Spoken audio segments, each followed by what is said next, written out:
में अल्लाह ताला फरमाता है कि अल्लाह उसमें जान डालेंगे, फिर मौत देंगे, फिर से जान डालेंगे। तो अल्लाह जान डालेंगे, चाहे वो कब्र में है, चाहे जलाया गया है, चाहे डूब गया है, जो भी हालत में है, अल्लाह उस इंसान में फिर से जान डालेंगे। और अल्लाह ताला को जान डालना बहुत आसान है, चाहे आप दफनाए गए हैं या चाहे जला दिए गए। अल्लाह ताला फरमाते, जब गैर मुस्लिम के एतराज करते अल्लाह से और अल्लाह से पूछते हैं कि जब आप दफनाए जाएंगे और क़यामत के रोज जब इंसान उठाए जाएंगे तो अल्लाह ताला उनको हड्डियां को कैसे जोड़ेगा।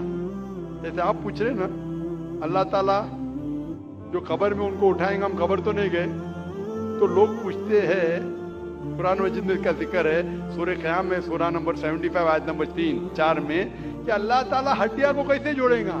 तो अल्लाह ताला फरमाते हैं, अल्लाह हड्डियां को ही नहीं जोड़ सकता है, आपके उंगलियों के पोर पोर को जोड़ सकता है। उंगलियों के पोर पोर।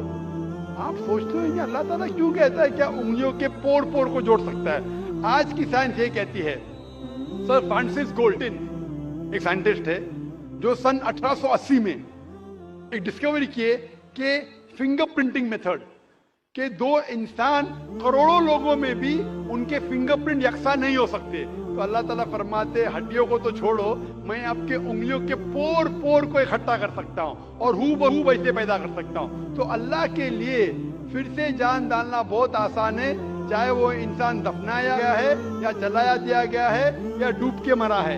अल्लाह को फिर से जान डालने में, चाहे वो मुसलमान मरा या हिंदू मरा या ईसाई मरा, अल्लाह को जान डालने में बहुत आसान है, कुन फयकुन। और फिर से हमें नई जिंदगी दी जाएंगी और फिर हिसाब किताब किया जाएगा।